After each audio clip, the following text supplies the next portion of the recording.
Hello Hindi medium academy में आप सभी का स्वागत है। आज इस वीडियो में हम गणित कक्षा 9 की जो प्रश्नावली है 13.6 इसके पहले 4 प्रश्नों का सॉल्यूशन करने वाले हैं। जो ये प्रश्नावली है ये बेलन के आयतन के बारे में है, जो कि होता है पाई आर स्क्वायर एच।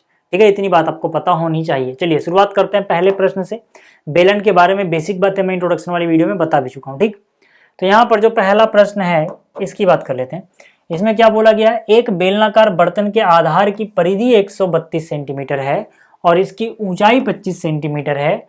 इस बर्तन में कितने लीटर पानी आ सकता है अगर 1000 घन सेंटीमीटर में 1 लीटर पानी आता है। ठीक है, चलो देखो यहाँ पर बात क्या की जा रही है, किसी बेलन की।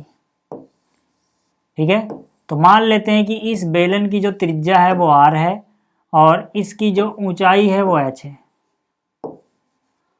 ठीक है, तो हमें त्रिज्या तो नहीं दी लेकिन ऊंचाई दी गई है।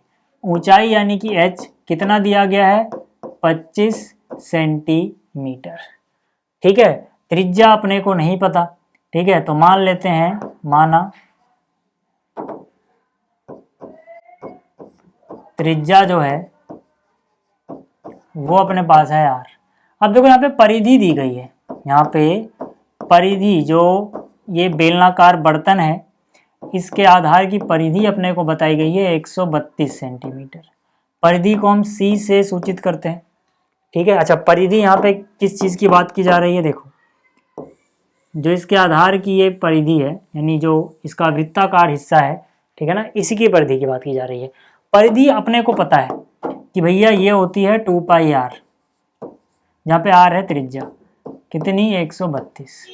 तो यहाँ से हम r का मान निकाल सकते हैं। जब हमें r का मान पता लग जाएगा तब हम बर्तन का आयतन निकाल लेंगे, उसके हिसाब से पता लगेगा कितना पानी आएगा। तो यानी क्या हो जाएगा, 2 गुणा में पाई का मान 22/7 गुणा में क्या है r बराबर में कितना है 132। तो यहाँ से अगर मैं r का मान निकालूं तो ये हो जाएगा 132 अपनी जगह, नीचे वाला 7 यहाँ ऊपर चला जाएगा। ठीक है, ये जो भी है नीचे आ जाएगा। ठीक है, अब मैंने आपसे कहा था कि 22 का पहाड़ा जरूर याद रखना। तो 22 एकम 22, 22 का पहाड़ा 6 बार पढ़ोगे 132, 2 एकम 2, 2 3 6, तो मतलब त्रिज्या कितनी हो गई 7 गुणा में 3 कितना होता है 21। तो त्रिज्या आ गई 21 सेंटीमीटर। अब क्योंकि इसमें पानी भरने की बात की जा रही है, पानी भर रहे हैं मतलब कितनी जगह खाली है वो निकालना पड़ेगा, उसको हम बोलते हैं आयतन। इसके अंदर कितनी जगह है ताकि हम इसमें कुछ भर सकें, वो इसका क्या होता है, आयतन होता है। तो हम इसका आयतन निकालेंगे अब। ठीक है, तो हम बोलेंगे इस बर्तन का जो आयतन है, ठीक है, क्योंकि बर्तन बेलनाकार है तो बेलन का आयतन होता है पाई आर स्क्वायर एच। पाई का मान अभी हमें कितना इस्तेमाल करना है 22/7। आर अभी अपने पास आया 21, आर का स्क्वायर है तो 21 गुणा 21 2 बार करोगे गुणा में एच। अच्छा एच हमें बताया गया था, ठीक है, एच जो है ये हमें बताया गया था कि एच है 25 सेंटीमीटर। ठीक है, तो एच की जगह पे आप क्या लिख दोगे 25। ठीक, तो 7 एकम 7, 7 का पहाड़ा 3 बार पढ़ोगे कितना हो जाएगा 21 हो जाएगा। ठीक, तो यहाँ से 22 को सीधे सीधा गुणा कर लो, 22 गुणा में 1 हुआ 22 का 2 हासिल 2, 22 दूनी 44 और 2 46, और इन दोनों को आपस में गुणा कर लो, 25 गुणा 3 हो गया 75। ठीक है, रफ में बस थोड़ा सा मल्टीप्लाई करना है आपको। ठीक है, 462 गुणा में कितना है 75, तो 5 दूनी 10 का 0 हासिल गया 1, 5 चक 30 1 31 हासिल गया 3, 5 चौक 20 और 3 23, फिर 7 दूनी 14 का 4 हासिल गया 1, 7 चक 42 और 1 43 का 3 हासिल 4, 7 चौक 28 और 4 32। ठीक, कितना हो जाएगा ये, इसको जोड़ लो। ठीक है, तो यानी कि जब हमने इसको गुणा किया तो अपने पास आ गया 34,650। ठीक है, आयतन किस में आया, घन सेंटीमीटर में, क्योंकि सब कुछ सेंटीमीटर में था तो आयतन किस में आएगा, घन सेंटीमीटर में। इतना हो गया। अच्छा अब हमें पूछा है कि इसको लीटर में बदलो, इसको किस में बदलो, लीटर में। तो आपको याद रखना है घन सेंटीमीटर से अगर आपको लीटर में बदलना हो तो हम 1000 से भाग देते हैं, ये बन जाएगा अब लीटर। ठीक है, अच्छा ऐसा क्यों होता है, ऐसा इसलिए होता है क्योंकि क्वेश्चन में खैर बता भी रखा है 1000 घन सेंटीमीटर बराबर होता है 1 लीटर। तो 1 घन सेंटीमीटर बराबर क्या हो जाएगा, 1/1000 लीटर। इसका मतलब है घन सेंटीमीटर से अगर लीटर में जाना है तो 1000 से भाग देना पड़ेगा। समझ में आ गई बात। चलिए अब देखो, 1 जीरो से 1 जीरो कट गया, यहाँ बचा 2 जीरो, तो 2 के बाद दशमलव लगा दो, यानी 2 अंक छोड़ो, यानी 34.65 लीटर। ठीक है, इतना पानी आएगा इसके अंदर। तो ये हो गया। आप देखते हैं दूसरा प्रश्न क्या है। अब देखो, जो अगला प्रश्न है बोला गया, लकड़ी के एक बेलनाकार पाइप का आंतरिक व्यास 24 सेंटीमीटर है और बाहरी व्यास 28 सेंटीमीटर है। इस पाइप की लंबाई 35 सेंटीमीटर है। इस पाइप का द्रव्यमान ज्ञात कीजिए यदि 1 घन सेंटीमीटर लकड़ी का द्रव्यमान 0.6 ग्राम है। ठीक, तो इसको हम कैसे करेंगे। देखो, सबसे पहले कहानी में अपने पास है कोई लकड़ी का पाइप। ठीक है, तो हम क्या करते हैं, लकड़ी के पाइप का एक रफ डायग्राम बनाते हैं। अब ये जो पाइप है ये बेलन के आकार का है, तो आप पहले एक बेलन बनाओ। ठीक है, अब इसकी कुछ मोटाई है, क्योंकि आंतरिक व्यास अलग है, बाहरी व्यास अलग है, मतलब ये कुछ मोटाई है। जाहिर सी बात है, लकड़ी कुछ मोटाई तो होगी ना। मान लेते हैं वो इतना मोटा है।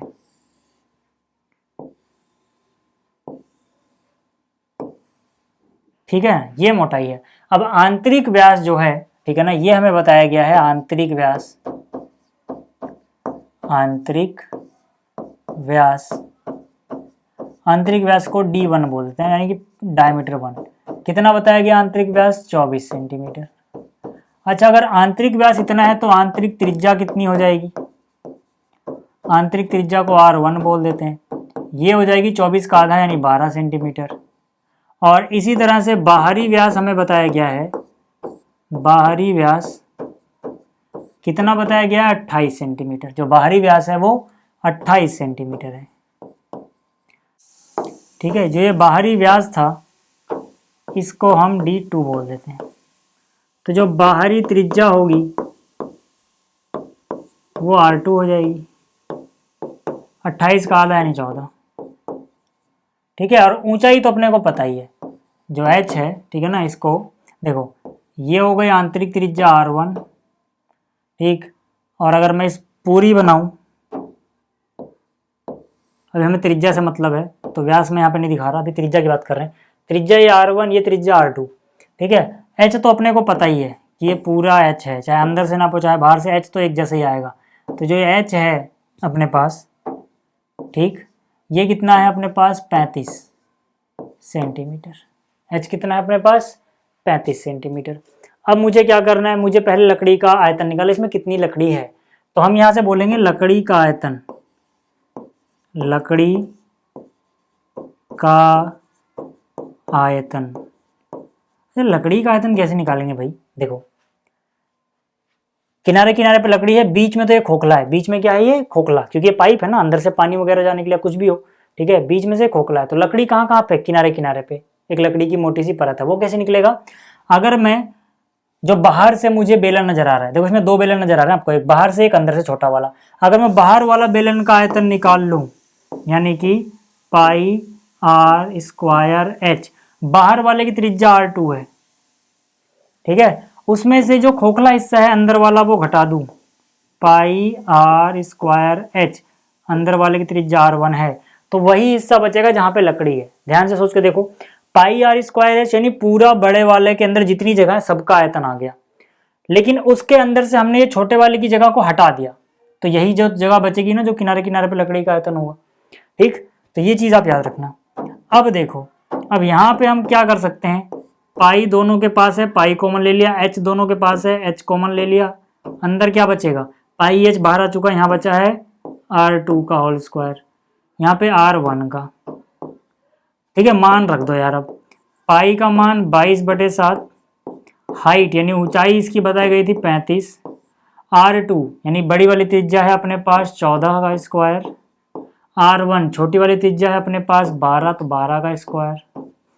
ठीक है भाई, अब देखो यहाँ से 7 एकम 7, 7 पंजे 35, 22 गुणा में 5 होता है 110, तो 22 पंजे सीधा सीधा आ गया 110। अंदर क्या है, 14 का वर्ग आपको याद होगा 196, 12 का वर्ग याद होगा 144, तो यहाँ बच गया 110। 6 में से 4 गया 2, 9 में से 4 गया 5।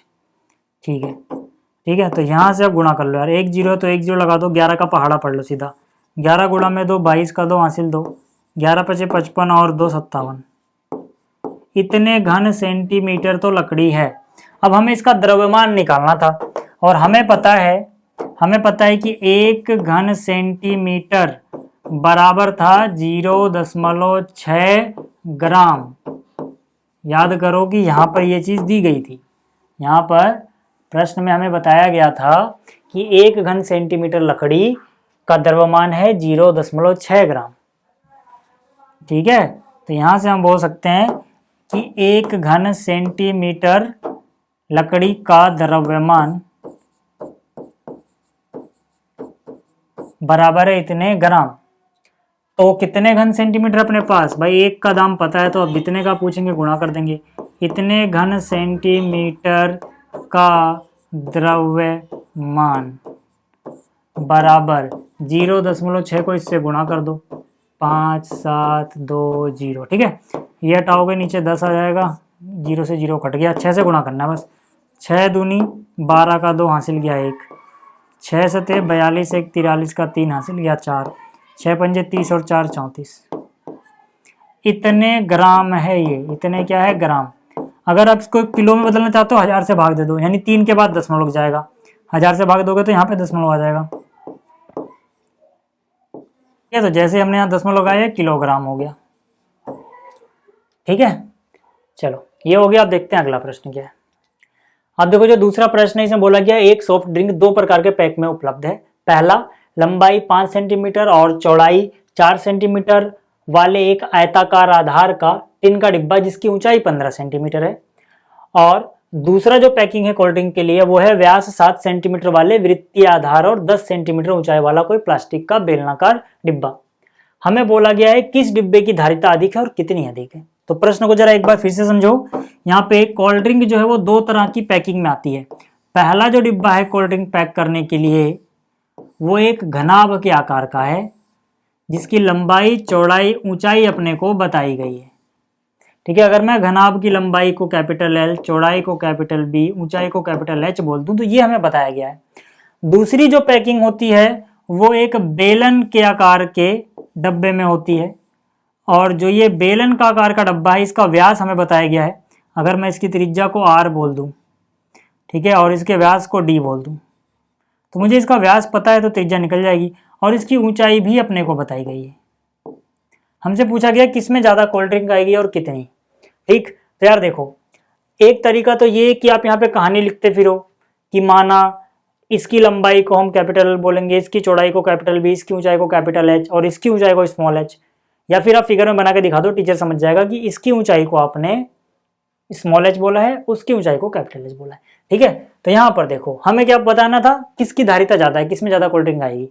तो हम दोनों का आयतन निकाल लेंगे, जिसका आयतन ज़्यादा उसमें कोल्ड ड्रिंक ज़्यादा। तो पहले हिस्से के लिए हम बोलेंगे, पहले हिस्से में क्या है, ये वाला डब्बा। ठीक है, तो पहले हिस्से में घनाभाकार यानी घनाभ के आकार डिब्बे के लिए घनाभाकार डिब्बे के लिए लंबाई कितनी है, चौड़ाई कितनी है, ऊंचाई कितनी है, हमें यही तो 3 चीज चाहिए। तो घनाभाकार डिब्बे के लिए लंबाई जो है वो है 5 सेंटीमीटर, तो यहाँ आ जाएगा 5 सेंटीमीटर। चौड़ाई कितनी है 4 सेंटीमीटर, तो यहाँ आ जाएगा 4 सेंटीमीटर। ऊंचाई कितनी है, ऊंचाई है 15। अब आप में से कुछ बच्चों के दिमाग में हो सकता है ये आया हो कि यहाँ पे एक आयताकार बोला है। देखो आयताकार आधार है, मतलब जिस पे टिका हुआ है इसका आधार आयत का है। यहाँ पे ऊंचाई भी है, तो आयत में अगर ऊंचाई आ जाए तो घनाभ के आकार का हो जाता है, इसलिए मैंने घनाभाकार लिखा। ठीक है, इतना हो गया। तो इसका आयतन, ठीक है, इसमें आयतन कितना होगा, देखो घनाभ का आयतन होता है लंबाई गुणा चौड़ाई गुणा ऊंचाई। लंबाई कितनी है 5, चौड़ाई कितनी है 4, ऊंचाई कितनी है 15। सब कुछ सेंटीमीटर में यानी घन सेंटीमीटर हो गया। गुणा करना बहुत आसान है, पहले 15 को 4 से गुणा करो। 15 गुणे 4 60 हुआ, 60 को 5 से करोगे 6 पंजे 30 यानी 300। ठीक है, तो इसका तो हमें पता लग गया कि भैया 300 घन सेंटीमीटर आया। ठीक, अच्छा बेलन की बात करते हैं सेकंड पार्ट में। ठीक है, हम बोलेंगे बेलन के लिए। अच्छा, बेलन के लिए हमें क्या क्या पता होना जरूरी है? पहली बात, ऊंचाई पता होना जरूरी है, h। बेलन की ऊंचाई को मैंने स्मॉल h बोला है, h कितना है? 10 सेंटीमीटर ऊंचाई वाला, यानी 10 सेंटीमीटर। अच्छा, त्रिज्या के लिए हमें डायरेक्ट त्रिज्या नहीं दी, व्यास दिया है। इसका व्यास कितना दिया है? व्यास हमें दिया गया है 7 सेंटीमीटर। व्यास कितना दिया गया है? 7 सेंटीमीटर। तो अगर व्यास 7 है तो त्रिज्या क्या हो जाएगी? 7 का आधा, यानी 7/2 सेंटीमीटर। इसका आयतन निकाल लो भाई। तो यहाँ पे बेलनाकार डब्बे का आयतन, अब पूरा लिखना, बेलनाकार डब्बे का आयतन, मैं तो आलसी हूँ इसलिए सिर्फ आयतन लिख रहा हूँ, ठीक है। कितना?